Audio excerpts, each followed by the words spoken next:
Bienvenidos nuevamente a este espacio de análisis, donde apostamos por el pensamiento crítico, la introspección de lo que sucede en este país. Y estamos celebrando ya un año del regreso del PRI a Los Pinos, donde Televisa, Salinas de Gortari y los que están detrás, el grupito Atlacomulco y tantos otros que debe haber por ahí, pues lograron el cometido y llevaron a la presidencia a este impuesto, a este espurio, a este destalentado que hoy rige los caminos que sigue este país. Bueno, que obedece órdenes cual títere que es. Un año donde prevaleció la sangre a lo largo y ancho del país. La miseria, la represión, los presos políticos, los telemontajes, los excesos y la traición a la patria. Hablaremos de eso. Gracias a todos por estar. Peña está cumpliendo una misión y lo fundamental para el grupo que domina el país es que se profundice, se intensifiquen las llamadas reformas estructurales y de manera especial que se lleve a cabo la reforma energética. Eso es lo central. La misión de Peña es esa, el que se pueda entregar el petróleo a particulares, sobre todo extranjeros. Para eso impusieron a Peña. Todo lo demás es complemento. El pacto es la envoltura. Otras reformas, por ejemplo, la fiscal, es complementaria de la energética.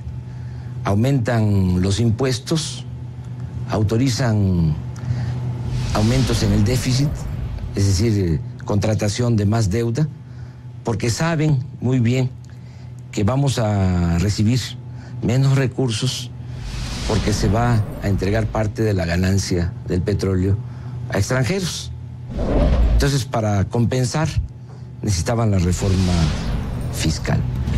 Y es que no pudiera estar mejor definido que como lo menciona Andrés Manuel López Obrador en esta entrevista que recientemente le concedió a Carmen Aristegui en CNN, antes pues del percance de salud que le aconteció y que pues para desgracia de muchos se está recuperando favorablemente, aunque como alguien lo dice por ahí, los que se infartan son los otros, porque el señor seguirá dando pelea, al igual que él, muchísimos mexicanos detrás de él para defender lo que nos corresponde. Y hagamos entonces el recuento.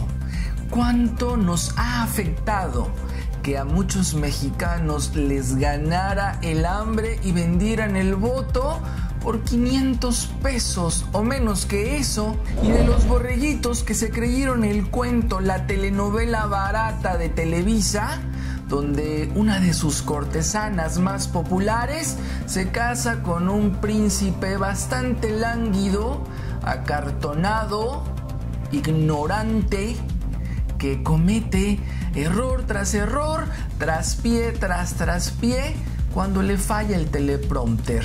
Y todas las demás artimañas de las que se valieron para que este títere inútil, bueno, para nosotros, para el bienestar de los mexicanos, pero un lacayo bastante útil para servir a los intereses de los que realmente mandan en este país. Hagamos el recuento de este personaje, de este repudiado personaje que está bajo las órdenes del mandamás aquí en México, Carlos Salinas de Gortari. Cerca de 118,000 millones de pesos se asignaron para la prevención de violencia y la delincuencia. y está cerrando con el doble de lo que cerró Calderón en su primer año, cerca de 20,000 asesinados. Bueno, eso es lo que nos dicen. Habrá que ver después cuántos fueron, porque pues Calderón cerró en más de 100,000 muertos con una estrategia convenientemente fallida que ya sabemos a quiénes obedece.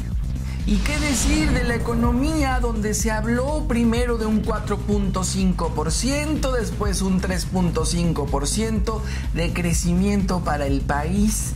Y pues lo tuvieron que ir bajando y bajando y bajando y bajando, y solamente quedó en el 0.84% de crecimiento de la economía mexicana en el tercer trimestre del año. La tasa de desempleo aumentó a un 5.2% también.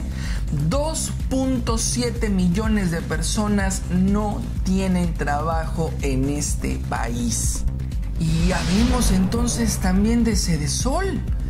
Rosario Robles al mando, esta nefasta, esta ratera, que qué bien utilizaron los recursos y por eso se quedaron casi sin nada durante el proceso electoral en los estados donde se vivió en este año. Pues ahí se les fueron todas las despensas, toda la compra de votos, que como no se juzga y ni siquiera se está pensando en contemplar para algún día legislarse, pues bueno, replicaron el modelo y dejaron más pobres a la mayoría de los mexicanos. Sedesol tuvo un presupuesto de cerca de 100,000 millones de pesos para combatir el hambre y la pobreza en la cruzada contra el hambre, que bueno, se pagó un dineral en spots, se presentó con bombo y platillo y de nada sirvió.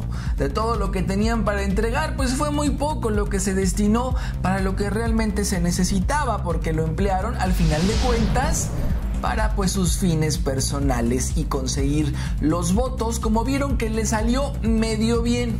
Con Peña Nieto pues dijeron repliquemos el modelo, y si no pues ahí estaba el narco y los disfrazados de narcos como los Zetas que les echan la mano para llegar al poder.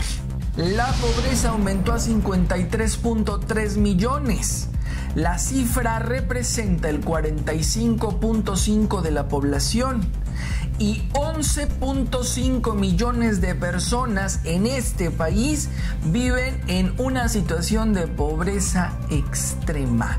Tenemos un índice altísimo de la gente que está pagando las consecuencias de consentir, de tolerar que estos parásitos comandados por Salinas de Gortari y el grupito Atlacomulco, de la mano de Televisa, estén en el poder desde hace tanto tiempo. Esto es lo que nos está costando a los mexicanos, permitirles a estos buitres que vengan y saqueen al país a su antojo, mientras que una gran mayoría pues sigue ayudándole a Televisa para llegar a la meta del Teletón, como lo vimos el fin de semana pasado. Peña Nieto se ha gastado cerca de 200 millones de pesos en campañas publicitarias de las reformas impulsadas en esta gestión. ¿Y quién creen que es el mayor beneficiario? Exactamente, Televisa, porque no olvidemos que quien le produce tanto y tanto spot al títere, pues es Pedro Torres, flamante productor de Televisa. Y otro de los puntos sobresalientes, la impunidad. Las condonaciones a los poderosos, no nada más a Televisa. En total, más de 6,000 millones de pesos condonados a las grandes empresas. Y siguiendo las instrucciones del gran poderoso, del innombrable Salinas de Gortari, al igual que él al inicio de su sexenio con la quina, pues el Baester fue a la cárcel, pero sus más de 6,000 millones de pesos, esos que se robó, están intactos, ni las propiedades, ni el dinero, ni las cuentas, ni nada.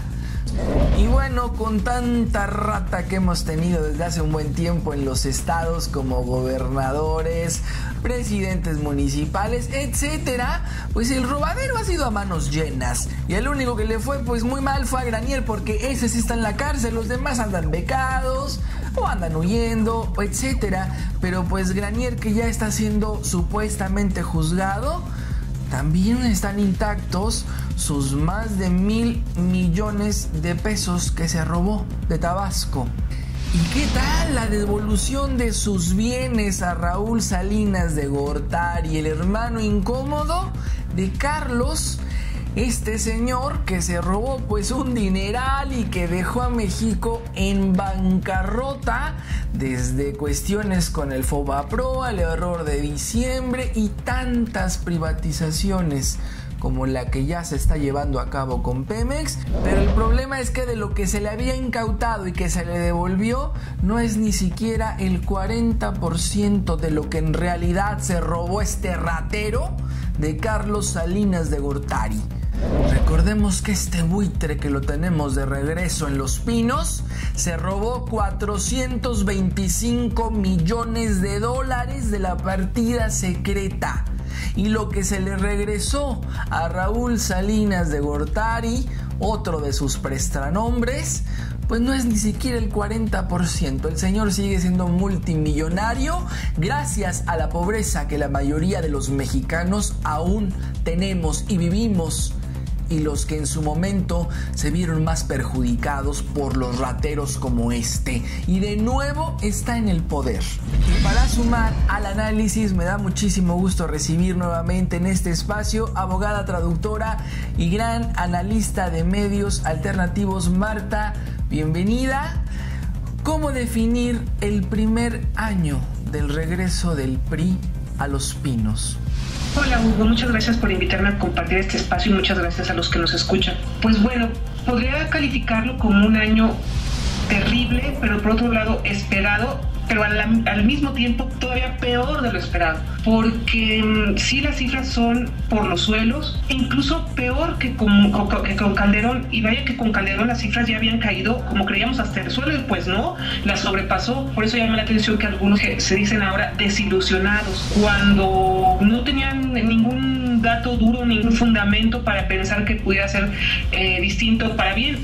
Marta, y entre tanto cochinero, entre tanto daño hecho a este país, ¿qué pudiéramos considerar como lo más grave que le ha pasado a México con Peña Nieto en el poder? Bueno, lo más terrible por lo que implica, que es la muerte de miles de personas, es la estrategia de seguridad que no cambió, que sigue exactamente igual que con la de Calderón, el aumento de los delitos que más lastiman a la sociedad, como son la extorsión y el secuestro, que aumentaron y se agravaron, todos estos desaparecidos, todas estas fosas clandestinas que hemos visto en los últimos días, que se han encontrado cientos de cuerpos.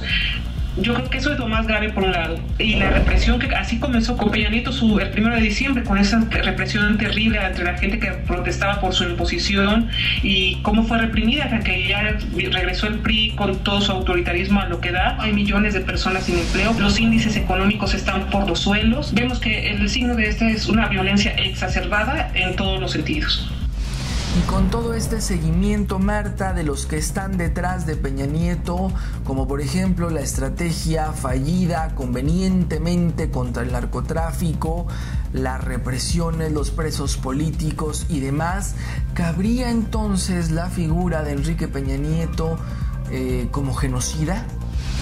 Pues sí, porque aumentó la presencia de militares en las calles para que se dedicaran a combatir el crimen organizado, a combatir el crimen organizado con la consecuente violación de los derechos humanos, y con los muertos que siguen y que no se han terminado, no se han disminuido. Y ya sabemos, existe en La Haya una denuncia contra Calderón por esta situación, por estos miles de muertos, por haber mandado a los militares a la calle. Human Rights Watch y Amnistía Internacional me han dicho que los derechos humanos no son prioridad para Peña Nieto. The Financial Times le dijo que la violencia amenaza las reformas de Peña, pero las mismas reformas de Peña son las que provocan esta violencia, esas reformas que empobrecen, que lastiman a las personas y que son caldo de cultivo. No es que los pobres sean violentos, sino que el crimen organizado aprovecha esta pobreza para generar más violencia. Entonces, Peña Nieto, al no cambiar la estrategia, ni siquiera decir de qué se trata, pero seguir con los mismos resultados, pues también puede caber en esa categoría y calificársele como genocida. Marta, y en los 5 años que aún nos restan con este títere en el poder, ¿qué vislumbras?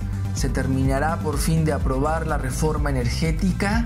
¿Y qué más quieren? ¿Qué más se quieren robar de los mexicanos? Puede todavía pasar algo, no sé qué, pero la historia, bueno, siempre tiene sorpresas. Sin embargo, creo que sí hubo los intereses internacionales, desde donde vino esta reforma, desde Washington, que Peña Nieto copió tal cual. Como hemos visto cómo se ha manejado Peña Nieto en estos meses, cómo se manejó en el Estado de México, a qué intereses obedece, quiénes lo impusieron. Como vemos el panorama, como se está, no es posible ser optimista, y yo considero que sí, desafortunadamente sí va a llevarse a cabo esta reforma. Creo que esta era la principal, ya han hecho todo, ya le han dado, ya no hay más en la venta de garage que inició hace 30 años, ya esta era lo más apetecible por ellos. Gracias, Marta, una vez más por la amabilidad de estar en este espacio. Te seguimos siempre en Sincronía y en Yo Libremente Opino con el Bote. Gracias a ti, Hugo, y hasta la próxima. Y por supuesto, gracias a todos por la amabilidad de ver, de comentar y compartir este material en todas las redes sociales. ¿Qué nos espera por lo pronto en el próximo año? 2.200 millones de pesos se recortarán en el presupuesto para las universidades públicas.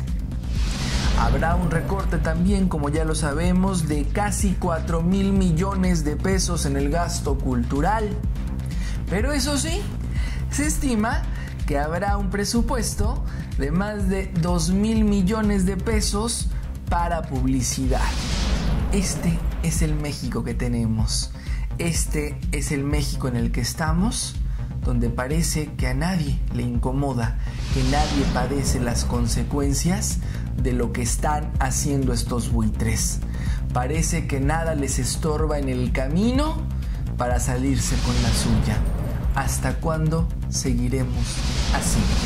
Gracias a todos por estar.